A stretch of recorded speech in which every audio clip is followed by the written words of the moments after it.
allons voir une loi de la Bible, pas une loi de l'islam, pas une loi politique, administrative, une loi spirituelle, une loi que la Bible positionne comme étant une chose forte sur laquelle l'Église peut se reposer. L'honneur. Romains chapitre 13. Dans Romains chapitre 13, qui est un des versets parmi les nombreux versets qui parlent de l'honneur, on voit que l'honneur est une chose que nous devons. Chapitre 13, verset 7, il est écrit: rendez à tous ce qui leur est dû. Yes. L'impôt à qui vous devez l'impôt. Oui. Le tribut à qui vous devez le tribut. Yes. La crainte à qui vous devez la crainte. Oui. L'honneur à qui vous devez l'honneur. Yes.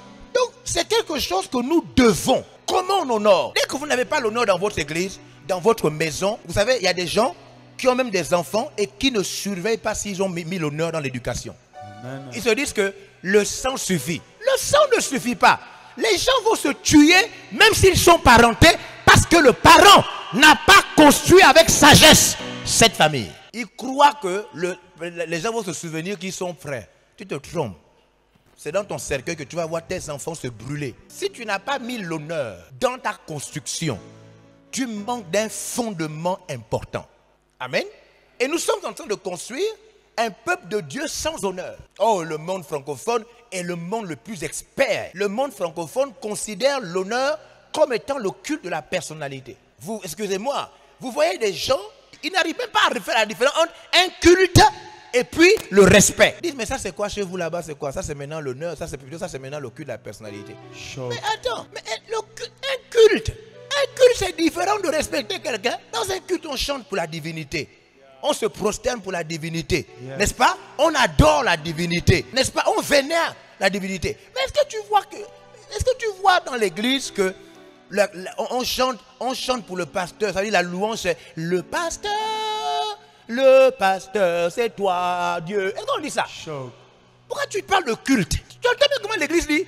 Jésus-Christ est Seigneur. L'église dit bien, Jésus-Christ est Seigneur. Tu dis, oui, mais pourquoi le pasteur a une chaise rouge? Mais c'est la chaise rouge, c'est le culte. C'est-à-dire, la sauvagerie, c'est comme l'eau. Quand l'eau doit passer, l'eau cherche des trous pour passer. La sauvagerie, quand ça doit sortir de ton corps, ça dit, même pas ce qui n'est pas vrai, la sauvagerie doit sortir. Nous créons un peuple qui ne connaît pas l'honneur. Et un peuple qui ne connaît pas l'honneur est un peuple profane. Un peuple qui ne connaît pas l'honneur est un peuple sans sainteté, sans sacralité, sans respect. Un peuple qui ne connaît pas l'honneur est un peuple de voyous, un peuple de bandits, un peuple qui ne connaît pas l'honneur. Un peuple qui ne connaît pas l'honneur, c'est un peuple qui commet l'infamie, l'abomination. Le peuple qui ne connaît pas l'honneur est un peuple sans valeur. Le respect, la considération. Mais sans honneur, vous ne voyez pas Dieu. C'est pourquoi Ésaü n'a pas vu Dieu dans son droit de naissance. Sans l'honneur, vous ne voyez pas Dieu. Comment on peut créer des peuples sans honneur?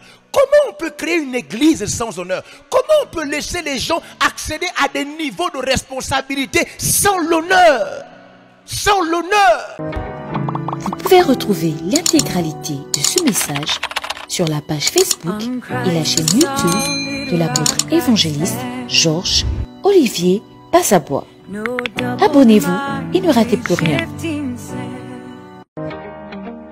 Cet extrait a été réalisé grâce au concours des partenaires VLR Impact TV.